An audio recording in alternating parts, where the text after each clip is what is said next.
is Stephanie, guys. I'm here to talk to you about some of the things that I'm doing in my research right now, looking at sort of some of the things in Kentucky, places like parks and things like that, recreation areas, where you can go and you can find ghosts.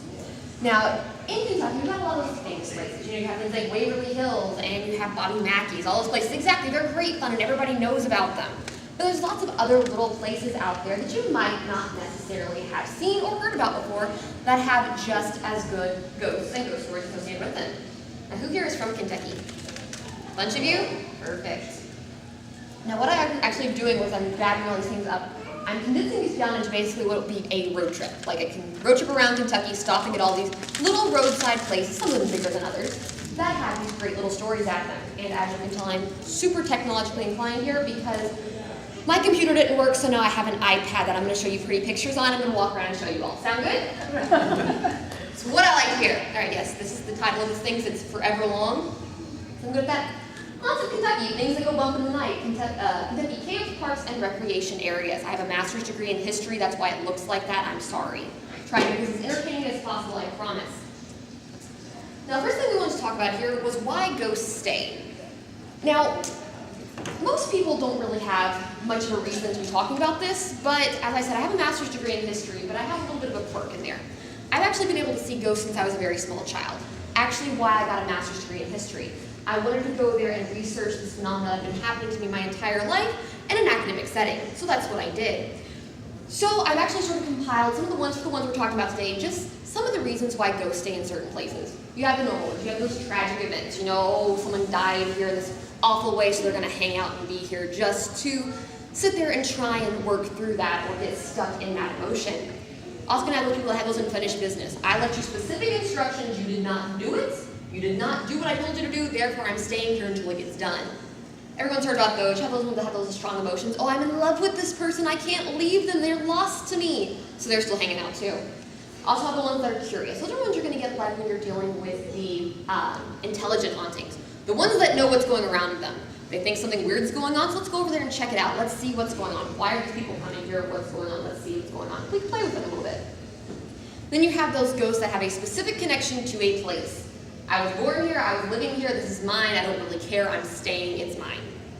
We've heard about all these kind of ghosts, right? Good answer.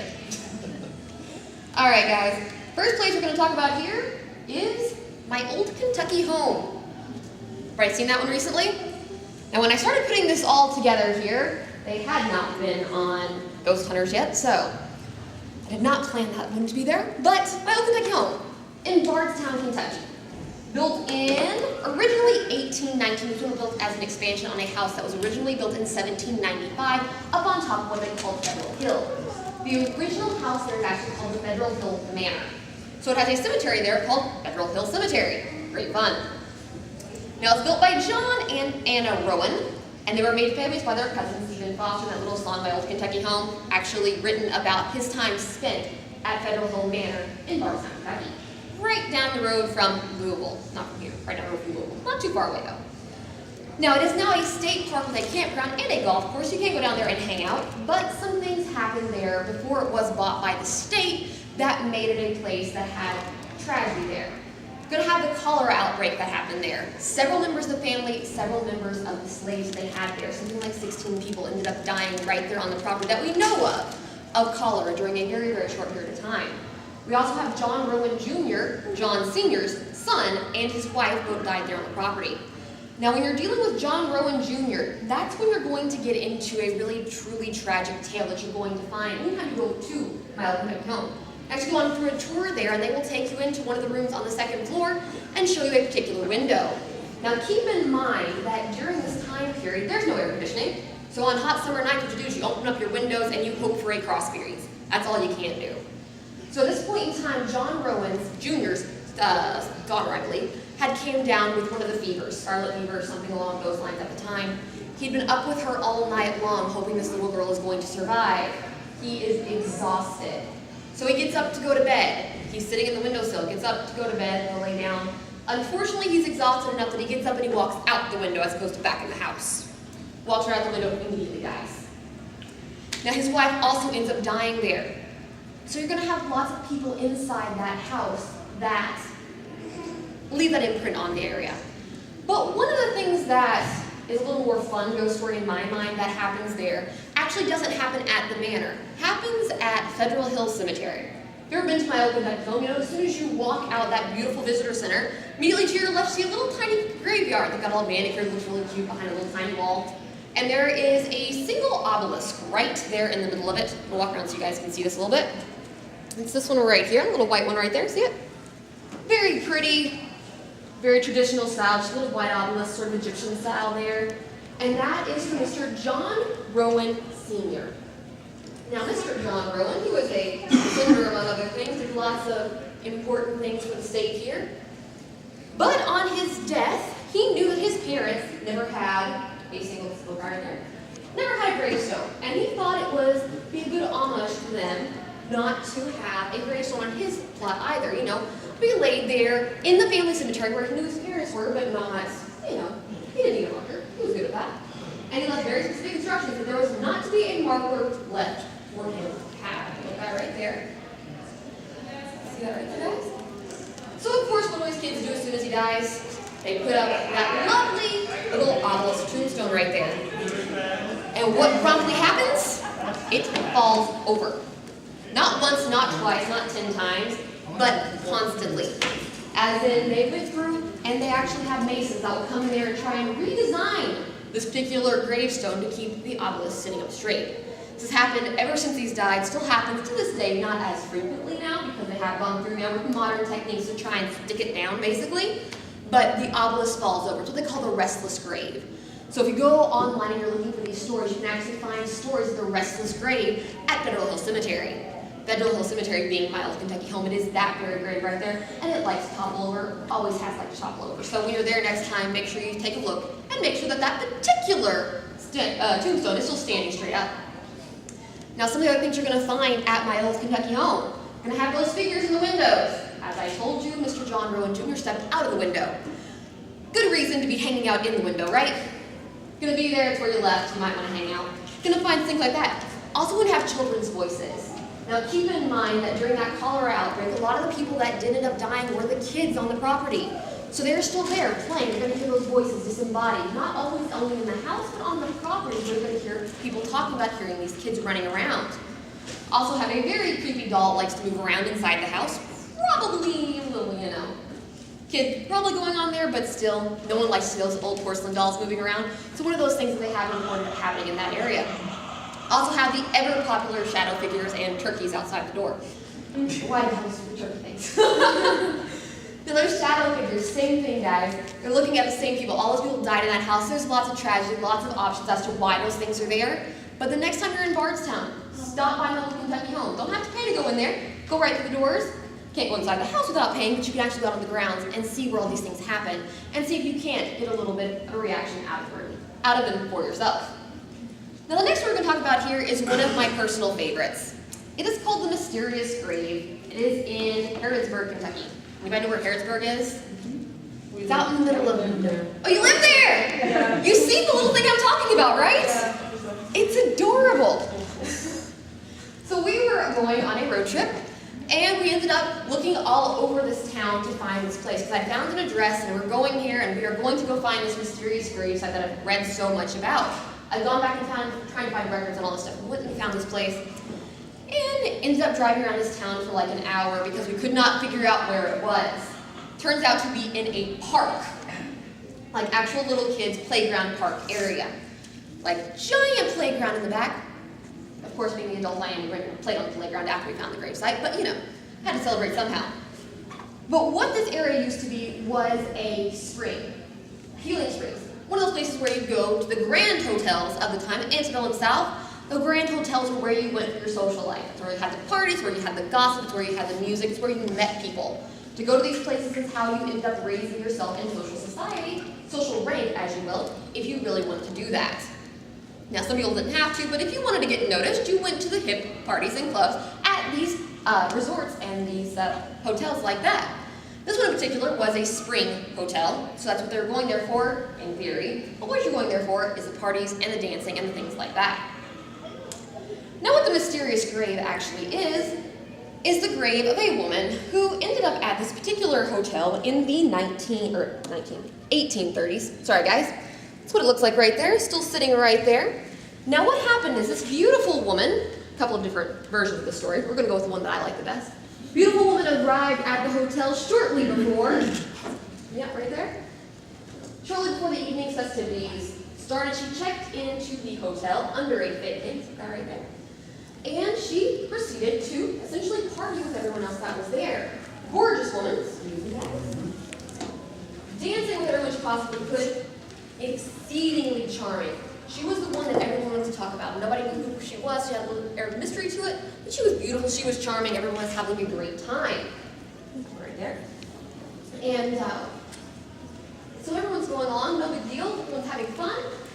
Then all of a sudden, she drops dead in the arms of the man she's dancing with. As in, she's still dancing, and well, he's dancing, and she's dead. Now, of course, that caused just a little bit of an uprising. You know, people there rightly weirded out by this.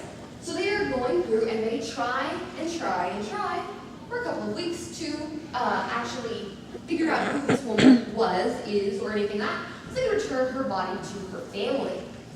Now, they couldn't. They tried, they had no idea who she was, she checked in under a fake name, they didn't know. So she had to end up being buried there, so they buried her on the grounds that were owned by that hotel at the time. So the people who ended up being her pallbearers were the men she had danced with that night. So, sort of a sweet little twist right there, but they buried her there, and they put her under a little white plaque, and nobody could see it in that picture there, and what it actually says is, "Unknown, Hollowed and hushed be the place of the dead, step softly, bow head." They don't know who she is, so that's this lovely little marker right there. Has a little white fence around what is left of her little burial site right there. And that's all we know about her. That's the problem. There's a couple of theories on who she could have been. None of them really have great evidence. Most of them revolve around her being a young woman who married an actor that she shouldn't have married, and he left her or she left him and ended up dying that night. Now, in the other version of that story that you can find, she showed up at the party with a gentleman friend, and that gentleman friend disappeared conveniently during the confusion after her death. So, we're not really sure who she was, why she's there, things like that, but we know that she died there. And ever since then, you've been seeing apparitions on warm summer nights in that park. It's supposed to be a lady in angelic clothing. Stand out a little bit in today's society, right guys? Walking around in boob skirt, gonna notice. So people go there at night to try and see that and try and hopefully find this woman roaming around this park where she's died and is now a children's play park, so you can take your kids there, go swinging, and stop by and see the little ghost grave. I know it's cute, right? Yes. Next park we're going to be talking about, Mammoth Cave. Anybody been there? It's fantastic, it's beautiful, it's huge. Now Mammoth Cave, down in Mammoth Cave, Kentucky, fantastic, love it when they're like that. It's a national park made in 1926, fully established in 1941. Giant, it's a World Heritage Site designated in 1981, and it is the world's longest recorded cave system at 348 or so miles, depending on which site you're looking at, exactly how long it is. Now, the first known human interaction with that cave about 4,000 years ago, used by miners, used as a burial site, used as all sorts of things like that. Used for about 2,000 years, then it was stopped. Then it started being used again, early 18th century, somewhere in that range. Now, it has been used for centuries, quite literally. This thing is forever old, so there's lots of people that have been there. Now, the thing about Mammoth Cave is you're going to have, just got to push Mammoth Cave, you know, it's pretty. They have all those pretty people, you have all those people that have been here, but you're going to have ghosts from all those different regions as well. Regions of time, that is. Now, one of the first people that you're going to see when you go to a cave is the guide. The person's going to get you through that cave and make sure that you live through going into that cave and come back out in 1 week. So we like to have happen, right? Everybody likes to live through the cave experiences. Now, one of the very first people who actually came through, you can picture the cave, right? Yeah? Good answer. Good answer, guide. Now, some of the early guides, there were actually slaves that were owned by people that actually owned the property that the cave was actually stationed on. Now, those are some of the most common people that we actually see running through there and going through the caves. Now, Stephen Bishop was a very, very early cave guide there. He was actually known to be one of the best cave explorers and cave guides in the area. He was a slave in the area, but he was there for pretty much his entire life doing just that, giving tours and finding things in that area for them. Now, when he died, he was buried there on the grounds of Mammoth Cave proper in one of the little cemeteries right there on the property. But he is the one most commonly seen by guides inside the cave. They're doing lantern tours down in there. He actually is known to come to people during those lantern tours, be seen on the peripheral vision. Now, some of the guides that I was able to get a hold of and talk to, they talk about giving those lantern tours at night, you know, because you're doing them nice and creepy and you're in the dark anyways. Walking through there and it looks almost like there's another lantern following along the outsides. Not many of the guys I was actually able to talk to could say they actually saw the person holding that lantern. But they saw that lantern and they were told, you know, by the other guys that worked there, oh, it's Stephen doing this. So they all go into this idea that it is Stephen doing his own tour over here, you know. It's right down there where we're going to be going. There should be nobody down there, but there's somebody on the lantern down there, so we're going to follow the guy that's already down there. He hangs out where he was happy. He's down there in this cave that he knew so well, and that he became so well known for guiding people through. Now, the other thing about Mammoth Cave, tuberculosis was a bad thing in Kentucky. That's why we have great places like Waverly Hills. Well, great places to go see, not for people that had to be there, but great places to go see. Now, tuberculosis was a disease across the state, and Mammoth Cave, or some of its properties, some of the buildings actually, were used to sort of house people, not necessarily treat them, but house people that did have tuberculosis. Now, there are reports from people that work at the property there of people left over from those tuberculosis victims, their souls being left over. You hear the coughing around those places. Overwhelming feelings of darkness and things like that. Come on in. Grab a seat, guys.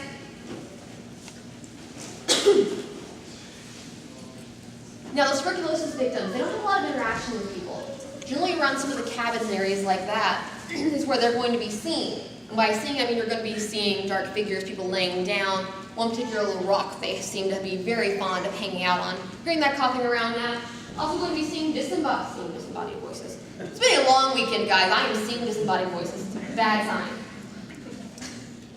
So you're going to be hearing those disembodied voices both in the cave and on the grounds around the area in Mammoth Cave, but you're also going to be seeing those dark figures. Same thing you're going to find at many, many, many haunted locations. Everybody's heard about the dark figures, the shadow people, things like that.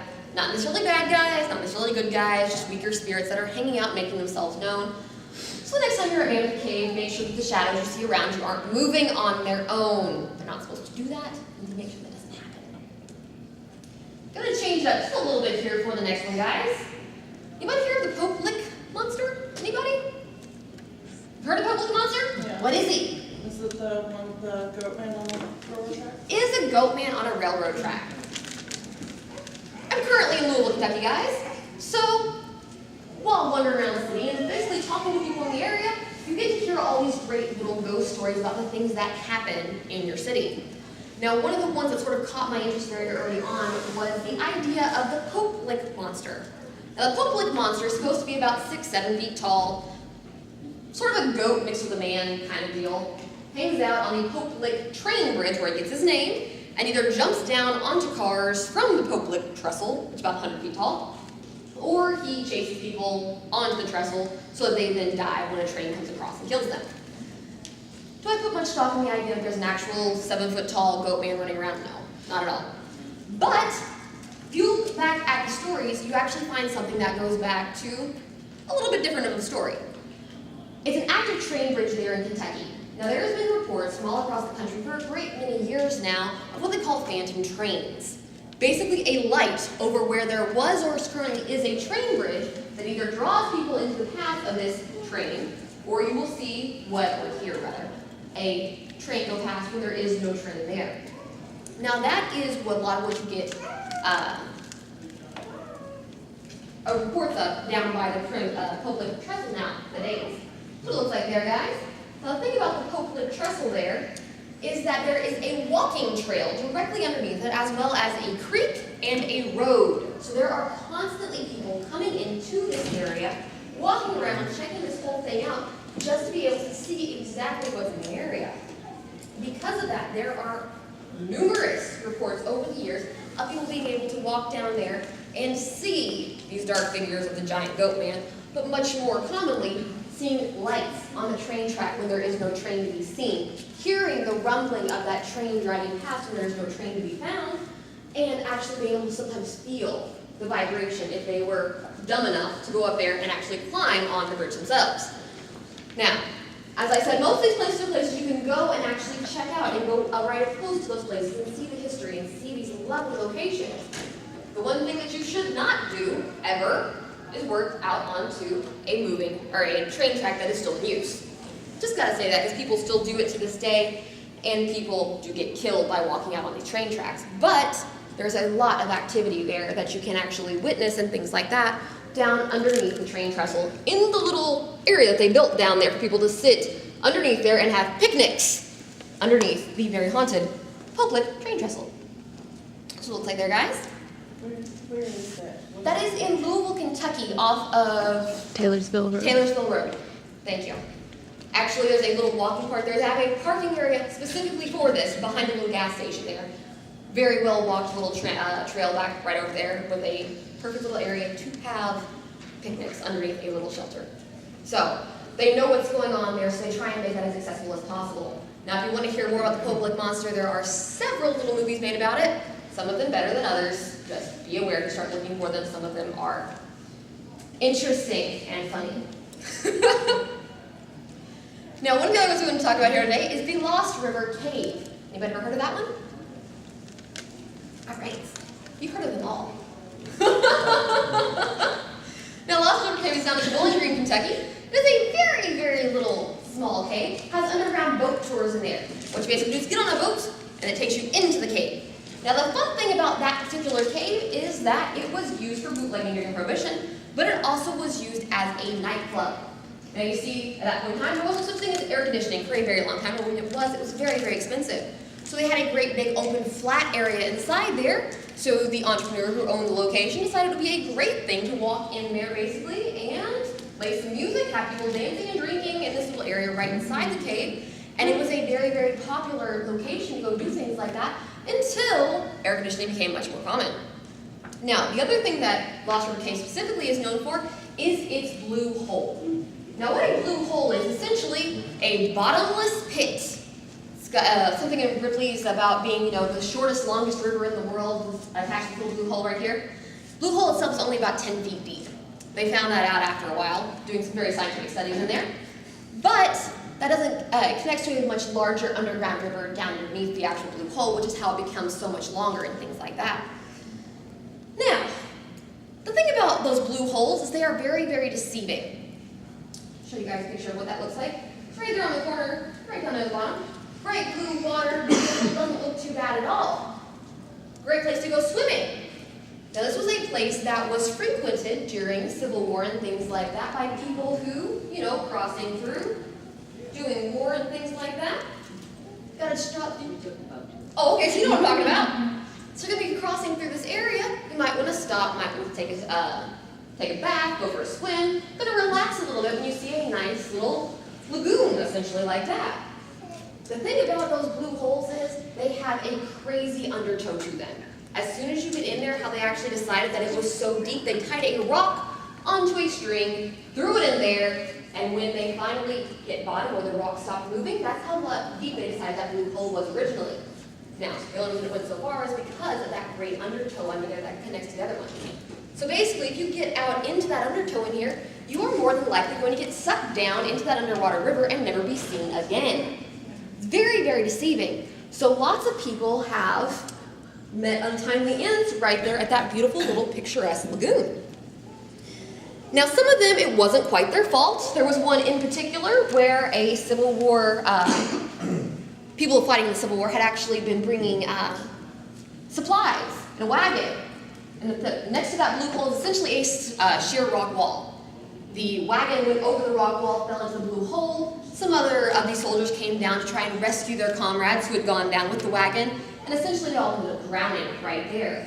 Now, several people went swimming in that hole other times, get in there, people get into trouble, other people jump in. Lots of people die because of that crazy undertow inside that particular blue hole. And around that area, that is when you start having those apparitions, particularly outside the cave in that blue hole area, of those noises, people yelling, seeing figures, dark figures on the edge of that pool, the pool there. One of the tour guides was talking about hearing people yelling in that area, seeing people, dark figures on that edge of that blue hole, like they were trying to get someone out. sort of frantic figures. Now the other thing, when you are inside of the Lost River Cave, a little bit inside there, people have heard dark figures. People have heard dark figures. Long weekend, guys. Very long weekend. People have seen dark figures inside the cave itself, as well as hearing disembodied music. Now, it makes sense in that particular place. It was a place of great joy. That is where everyone went to have a great time during that period. You went to that nightclub in the area. So the tour guides reporting hearing those disembodied musics, when they know they're the only person in there and they have the 20 or so people in their boat with them, and there shouldn't be music coming from that way, and there is. So it's one of those things that the tour guides are always hearing in the area and never having a really good explanation for. So if you're down in Bowling Green, Lost River Cave is a good place to check out. Now the last place I wanted to talk to you guys about was one that you might have heard of before. It's Perryville Battlefield. Anybody? Heard about it? Anybody been there, hunted it or anything? It's a great place, right? It's a wonderful place, state historic site. One of the largest engagements fought here in Kentucky happened in 1862 in October. Essentially, the Union Army of Ohio and the Confederate Army of Mississippi met in battle, and about 7,600 people or so, give or take, dead, missing, wounded, that sort of thing. And it has a very, very popular reenactment that happens there. Now, anybody who's done any sort of ghost hunt or knows anything about it knows that reenactments are kind of popular with ghosts too. You see people reenacting what's going on out there, sort of stirs up that energy, gets those ghosts a little more active. So places like Gettysburg have so much going on. Now, one of the things at Perryville that I love, and it's one of the reasons why I picked this particular story to tell, is because there's a ghost horse. I like ghost animals. I just like the idea of it. Now, the ghost horse of Perryville Battlefield is supposed to be that of General Patrick Cleburne. He was killed, his horse was killed right along with his horse was killed, and as you're on the battlefield, reenactors are said to hear this horse run past them. Not one person, not two people, but lots of people have reported hearing the phantom of this horse clopping past them, or seeing the horse by itself run across the battlefield. Now the problem with these battlefields like this is that you can go out on them, you can wander around, people do reenactments on them. So you never know if that person you're seeing out there is a reenactor or someone else. But if you know that you are the reenactors there, and you can see your other reenactors over there, and you have this platoon walking up the side over here, happens in the daylight over at Perryville Battlefield. That's when you get the most reports that I can find from the reenactors in this particular area, is during the day. When they are out doing their own reenactments of the battlefield itself, they see people marching. There was one report that I was able to dig up where someone had actually came into a tent in the tent of someone that was actually reenacting it in the middle of the night, looking for a particular soldier. And then the guy just wandered off. They didn't know who he was. So they started doing a little research, realized the man they were asking for had actually died during the battle.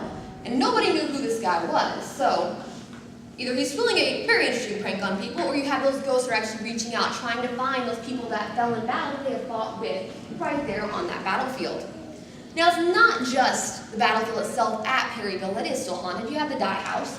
And that was usually a field hospital at the time, but pretty much everything was used at a field hospital during the Civil War. But the Dye House in particular is known for those disembodied voices. So if you are a ghost hunter and you make it out that way, make sure you bring your recorders, because it is known for their EVPs. Crazy good, crazy active location there. So if you ever have a chance to go out that way, you should definitely stop by and see that. Do you have any questions? No questions? Excuse me, going back to the hauntings that were at my old Kentucky home. Yes. So the guy walked out the window. Mm-hmm. Yes. Is that, I'm having a hard time wrapping my head around that. Essentially, when you see the window itself, it is one of the big old Southern style plantation windows. So it's not very far off the ground. He's sitting in it. It's a very long window. He's sitting in it, according to the guide, sitting in there with his feet up and with the wrong way. Okay. So it's a very large window, not like the little tiny ones we have today, but a full-sealed, big window like that. Okay. Are there any other questions? Yes. Do you know of, or have found any stories for Fayette County, or more stories about Fayette County? Fayette County, not in particular at the moment. I've been doing more in Madison, down Whitehall, places like that. I'm still digging for Fayette County. but the resources haven't presented themselves to me at this point. So if you know of any, I'd be more than happy to hear about them. Yes. Have you ever been to Waverly Hills? Yes, it happened several times. How many times? 4, 5, something like that? Really? Several times, yeah. Okay. I went there a total of 6 times. Mhm. And the last time that I went, I spent the night. Mhm. And I caught a really cool picture. Mhm. It's a shadow figure. Yes. Do you want to see it? Sure. See, the last time I ended up at Waverly Hills, and why I will never go back down the body chute, as I was walking down the body chute, one of the little metal brackets that they use to hold up some of the piping on there fell and hit me on the head. That is when I decided that I was done with the body chute at Waverly Hills. Yeah. But one of my favorite things about going to Waverly Hills is if you go in the earlier tour, or the later tour, they will let you walk down and actually get the shadow people to walk with you. And it's one of those things that doesn't happen every time, but have you been able to get the shadow people to walk with you down the hall? I mean, I've walked down the hallways by myself, Mhm. but There's some where you can actually sit a person down, and if they're cooperating that night, you can actually see with your eyes the critters walking beside them. We were able to do that a couple of our tours. have you heard of the creeper? Yes. That, Mhm. you know, that walks up Yeah. and down? Mm-hmm. All right, so this is the picture. This. Okay, so you know where room 502 is? Yes. Okay, Mhm. this is That is good. That is very good. it, like really, Absolutely. Yeah. Can I show it? Yeah, you can show it to everyone. Anybody else want to see? It's just solid black. Mm-hmm. I took the picture. It's not like a person wearing clothing, because otherwise you'd be able to see variations. That's one of the things. It's just solid. And that's one of the things about ghost stories that I do like so much. It's a way of bringing people together. You have these things where everyone's going out to these locations, you're all going to see something different. You all can have human interactions there. I've been there, I got to see the ceiling falling on my head. You went there and you got to see a shadow person. You got the better end of the deal, but everyone's getting a little bit of that history of that location as you are going through there and interacting with these things from the past. Really divine one, right? Exactly, most of them are quite that clear. I think I saw another question. Yes. So, there's a house, I can't remember where it is, but I've passed it a lot on the way from Lexington to Danville. Mm-hmm. And one of the windows on the front always has the shutters closed. Mm-hmm. It's down near Highway 34, yeah. Yeah, It's the so, last window on the bottom right. right. So, what's the story? Do you know the story? Does anybody know? If you open it up, it just keeps closing back. It doesn't matter how many times you close it or Okay. open it, it just stays closed. Okay. Yes, that is not one that. Up the road on 34 is the Ferry Farm. That's a pretty famous area too, but it's just another story. Absolutely. It's up there on the left. But you get a lot of ideas of ghosts in the window specifically. Either the figure of a ghost in a window, or that person getting etched onto the window, depending on the type of story, or something where the window is going to keep closing or keep opening. It's almost as if you go back to that ancient idea of a portal. The idea that this is a place to get from one place to the other. It's a transportation. It's a method of getting through something. Now, there are some belief systems that actually come down to the idea that ghosts like areas like that because that is a way for them to enter one realm to the other. And it's sort of a tween, if you want to call it that. It's a between place, or a tween, where they can hang out more easily than they can hang out in other places. Now, some people think that places like Waverly Hills are as haunted as they are because they essentially became a giant tween, because it is a place where people went hopefully to live, but sometimes to die, and it just became a crossing point. So that's why you get places like that and things like that in windows. Were there any other questions? All right, guys. Well, thank you very much for coming out and seeing me tonight. If you have any questions, I'd be happy to talk to you, and I hope you have a great rest of your Scarefest.